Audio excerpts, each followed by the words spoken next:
समस्त प्रभु प्रेमी भक्तों को जय सिया राम।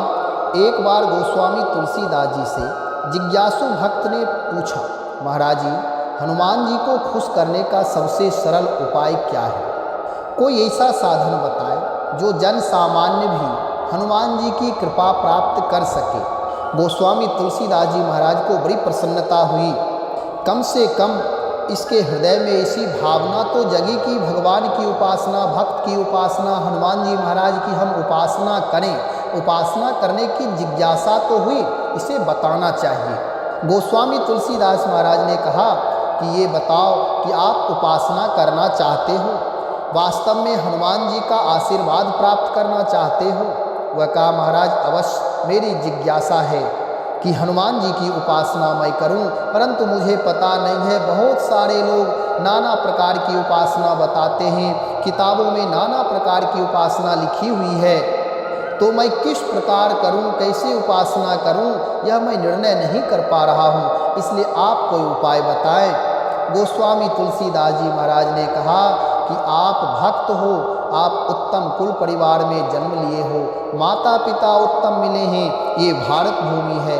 अरे हनुमान जी महाराज तो उन पर भी प्रसन्न हुए हैं जो लंका नगरी में रहने वाले हैं। जब वे लंका नगरी गए थे तो वहाँ आश्चर्य किए, यहाँ तो कोई राम नाम जापक नहीं है, सज्जन लोग नहीं मिलेंगे, क्योंकि लंका निश्चर निकर निवासा, यहाँ कहाँ सज्जन करवासा।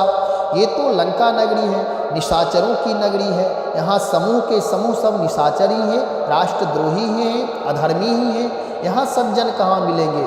लेकिन भगवत कृपा से वहाँ भी एक सज्जन का दर्शन हुआ। कैसे? कहते, राम राम जेहि सुमिरन कीन्हा, हृदय हरस कपि सज्जन चीन्हा। श्री हनुमान जी महाराज सबसे जल्द और शीघ्र प्रसन्न होते हैं। यदि कोई भी व्यक्ति, चाहे वह किसी भी प्रकार कुल परिवार में जन्म लिए हो, कैसे भी माता पिता हो, उससे मतलब नहीं रखते हैं, राम राम नाम का जो स्मरण करता है तो हृदय हर्ष कपि, श्री हनुमान जी महाराज के हृदय में हर्ष होता है, अर्थात वह हर्षित हो जाते हैं, प्रसन्न हो जाते हैं और मान लेते हैं कि यह कृपा पात्र है, यानी यह सज्जन है, अर्थात यह भक्त है, और वे प्रसन्न होकर के आशीर्वाद प्रदान करते हैं। तो एक बात गांठ बांध लो कि आप और साधन करो या ना करो, श्री हनुमान जी महाराज के सामने राम नाम का जप करो, राम नाम का कीर्तन करो, श्री हनुमान जी महाराज प्रसन्न हो जाएंगे। इससे और कोई सरल साधन नहीं है। लेकिन ध्यान रखना, साधन करने का अहंकार नहीं करना, कर्तापन नहीं करना, केवल कृपा समझना कि प्रभु की कृपा है जो मैं साधन कर रहा हूँ। नाम महाराज स्वयं कृपा करेंगे और नाम के प्रताप से श्री हनुमान जी महाराज भी कृपा करेंगे। जब उन निशाचर नगरी में रहने वाले, दिन रात कुसंगियों के संग में रहने वाले विभीषण जी महाराज वहाँ भी जब राम नाम का स्मरण करके अपना उद्धार कर लिए, तो हम आप भी राम नाम जप करके अपना जीवन सफल बनाए और श्री हनुमान जी महाराज का आशीर्वाद प्राप्त करें। इससे और कोई सरल साधन नहीं है।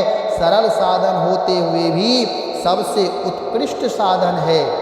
इसलिए इधर उधर की बातों में ना पड़ करके श्री हनुमान जी महाराज की शरणागति, हनुमान जी से प्रार्थना करें और भगवान नाम जप करना प्रारंभ कर दें। हनुमान जी की प्रसन्नता, आशीर्वाद शीघ्र प्राप्त हो जाएगा।